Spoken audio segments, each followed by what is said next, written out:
Ketika anak melakukan kesalahan, jangan langsung kita judge dia salah, enggak, dudukan bareng. Mama nggak marah. Ya. Pertama kita tekankan itu dulu.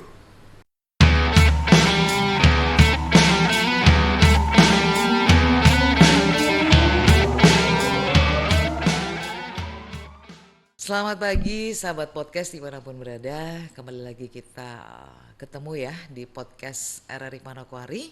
Dan saya Nelly Mansur akan bincang-bincang nih dengan narasumber kita yang sudah ada di sebelah kiri saya. Iya, kita sapa dulu nih. Saya panggil langsung aja Pak. Edo aja. Edo aja ya, Jangan biar Pak, lebih. terlalu Oh, tua. terlalu tua ya Pak ya, nggak apa-apa ya. Bang Edo lah. Ya, Oke, Bang Edo. Ya, Bang Edo, ini topik kita untuk kali ini adalah tentang ketahanan keluarga. Kalau kita berbicara ketahanan berarti harus ada pertahanan dulu, baru bisa bertahan dan bisa ada ketahanan itu. Kalau menurut saya, kalau menurut Pak Edo dari sisi psikolog nih, ketahanan keluarga itu seperti apa? Ketahanan keluarga itu seperti amunisi ketika orang mau berperang. Ibarat mau perang ya? Iya. Kalau orang perang tanpa amunisi kan nggak mungkin ya, Kak, Ya. ya. Jadi kenapa saya asumsikan sebagai amunisi? Karena ketahanan keluarga ini nanti dampaknya luas, bahkan sampai bagaimana seseorang itu nanti kedepannya menghadapi masyarakat yang sangat beragam, lingkungan yang sangat global gitu. Itu adalah amunisi bagi dia, Kak, menghidupi, masuk ke dalam lingkungan sosial yang lebih besar. Nah, ini kan dari sisi psikolog nih Pak Edo. Mengapa ketahanan keluarga ini penting, bukan hanya untuk individu ya. Kalau kita bicara keluarga kan berarti bukan perorangan nih, Iya, tapi di mana satu keluarga itu berkumpul. betul. Jadi kenapa menjadi penting? Karena kalau kita bicara ketahanan keluarga, keluarga kan sistem yang paling kecil nih. Kalau keluarga itu sudah tangguh sendiri, fondasi rumahnya itu sudah kokoh, maka mau dibangun seperti apapun akan jadi indah. Iya, Ya, bayangkan saja kalau fondasinya rumah itu dibuat untuk rumah satu lantai, kita bangun untuk rumah dua lantai, pasti kan roboh ya. iya, Itulah analoginya untuk sebuah keluarga. Jadi antara seorang peran ibu, ayah, kakak, adik, mungkin di situ ada nenek, kakek, iya. itu harus Seisi bersinergi. rumah ya. Iya, sisi rumah itu harus bersinergi. Kalau tidak ada kepincangan di salah satunya, maka pasti nanti akan terjadi eh, apa ya, kalau orang Indonesia bilang, saya sukanya bahasanya nyeblak-nyeblak itu jomplang gitu. Ada Berat sebelah. ketimpangan, berat sebelah gitu. Nah, ini kan Pak Edo, ibarat kita jalan ini. Pastinya kan miskomunikasi juga menjadi salah satu Iya, persoalan ini. betul. Iya kan? Antara suami dan istri ya, antara apa orang tua ke anak ya. Itu bisa jadi Pak Edo ya. Bisa jadi. Jadi eh, komunikasi itu kan sendiri ada dua ya, verbal dan non verbal ya. Kalau kita bicara komunikasi yang lebih mudah menimbulkan mispersepsi, salah paham, itu yang verbal justru ya. Kadang kita senyum tapi kan hati kita Iya, dongkol gitu. benar. Kamu bisa, saya membenci Anda walaupun hanya Ya tersenyum dengan tersenyum. betul Wah, luar ya. biasa. Tapi harus, Iya, makanya itu, apapun yang kita rasakan, apapun yang kita pikirkan, sampaikan. Sampaikan. Ibaratnya apa? Kita memberikan kode-kode verbal itu belum tentu pesan yang kita harapkan diterima oleh benar. yang dengar. Kita orang tua marah terhadap anak, marahnya seperti apa? Mama marah kenapa ya? Papa marah kenapa ya? Disampaikan, Dek, Ya, Mama marah karena tadi ketika Mama ada tamu, kamu lewat depan tamu tanpa permisi. bilang permisi. Jelas Iya, apa yang membuat ibunya marah. jangan marah yang nggak jelas ya. Ya betul, jangan marah yang nggak jelas, Iya, tiba-tiba ngamuk-ngamuk, lempar piring gitu kan. Anaknya bingung, ini mama saya kenapa, mama saya stres atau gimana iya, gitu ya. benar. Iya, harus Berarti jelas gitu. berarti komunikasi yang baik itu perlu dibangun tadi Komunikasi, seperti Pak Edo sampaikan iya. dari keluarga yang menjadi eh, titik pertama mungkin ya. Iya betul. Jadi gini, ada satu penelitian yang menarik sih, yang saya sering ulang-ulang Kak. Mhm. Jadi sekarang kan angka bunuh diri ini tinggi nih, Ya. ya. Ternyata itu setelah diteliti, ya, itu berpengaruh terhadap komunikasi di keluarga. Oh. Ketika komunikasi di keluarga antara orang tua dan anak itu tidak terjalin dengan baik, maka anak ini kecerdasan emosionalnya cenderung rendah. Dan kalau kecerdasan emosionalnya rendah, ketika dia menghadapi stresor di masyarakat, dia akan tidak punya banyak pilihan alternatif solusi. Mhm. Nah, ketika dia mentok itulah dia ambil jalan pintas. Nah, ini kenapa menjelaskan pentingnya sekali ketahanan keluarga bagi kita saat ini ya.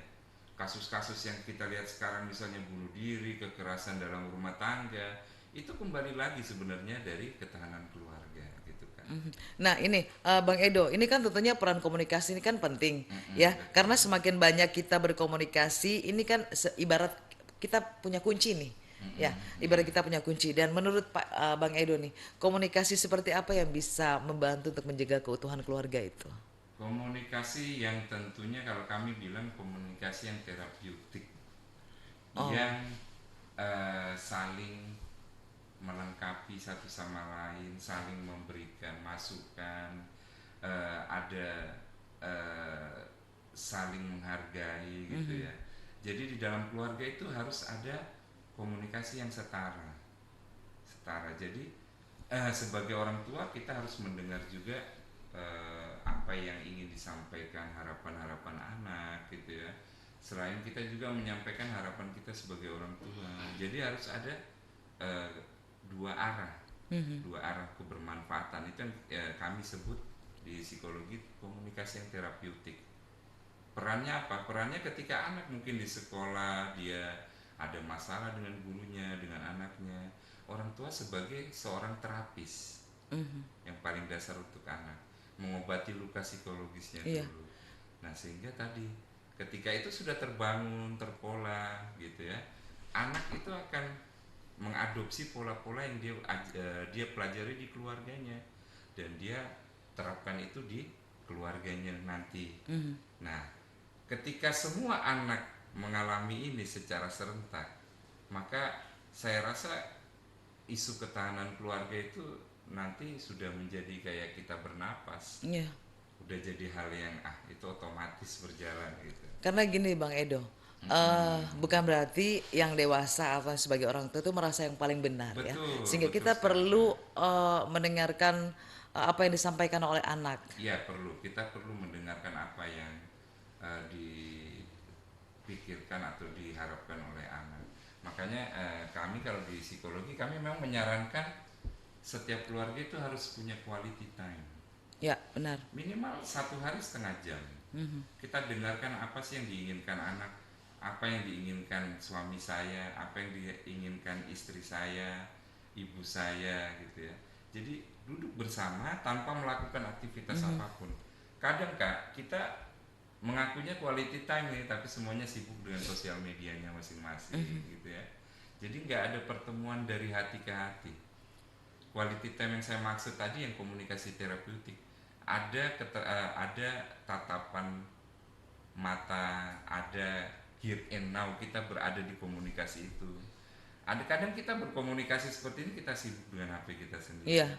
karena bahaya nih Pak Edo kalau Bahaya. anak sudah nggak nyaman dalam rumah, Betul. ya.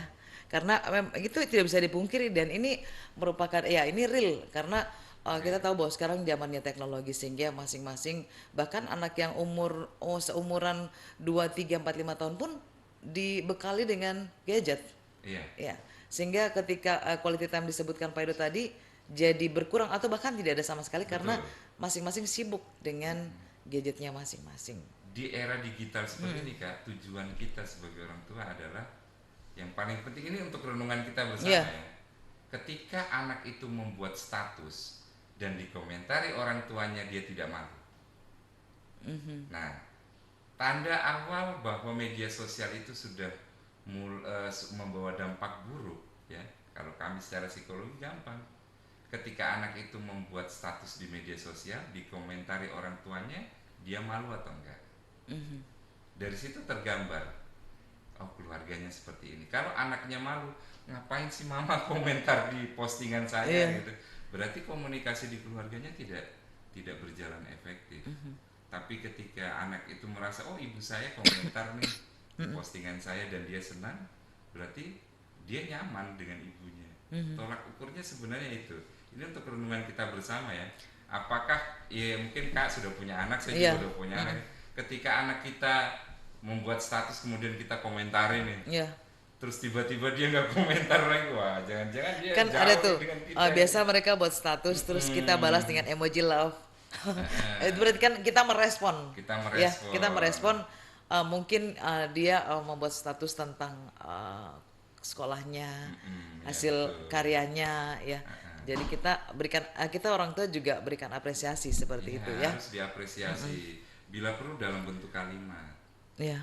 dalam bentuk Seperti apa tuh, kalimat. Bang Edo? Contohnya gini, wih karyanya bagus sekali dek gitu. Iya.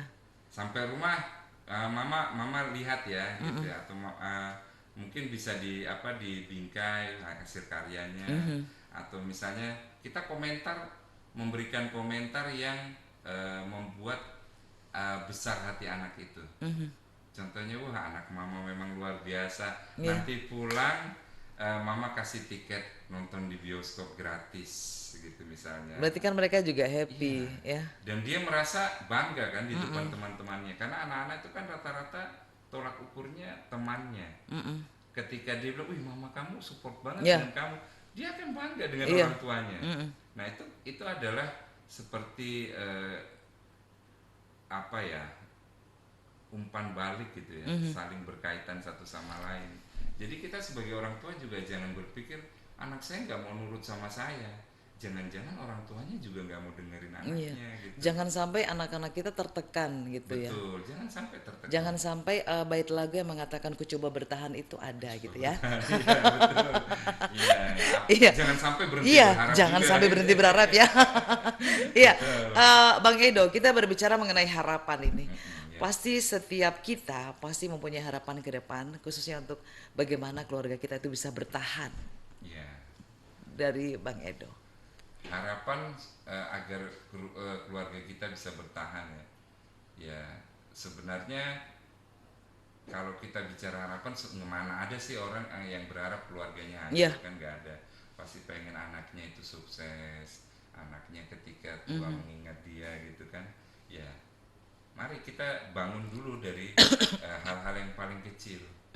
Kita kadang sebagai orang tua kak, ketika anak melakukan kesalahan itu kita langsung memberikan hukuman. Just langsung ya. Ini salah nih. Ya.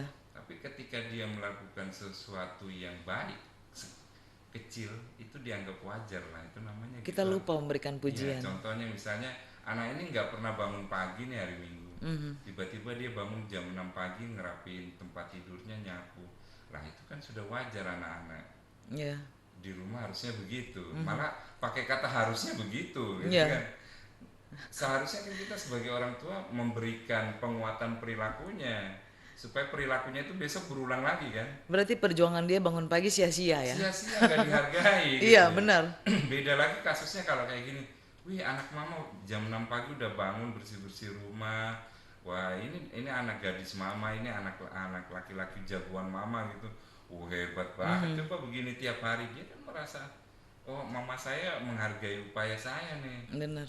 gitu. Ketika anak melakukan kesalahan, jangan langsung kita judge dia salah, enggak, dudukan bareng.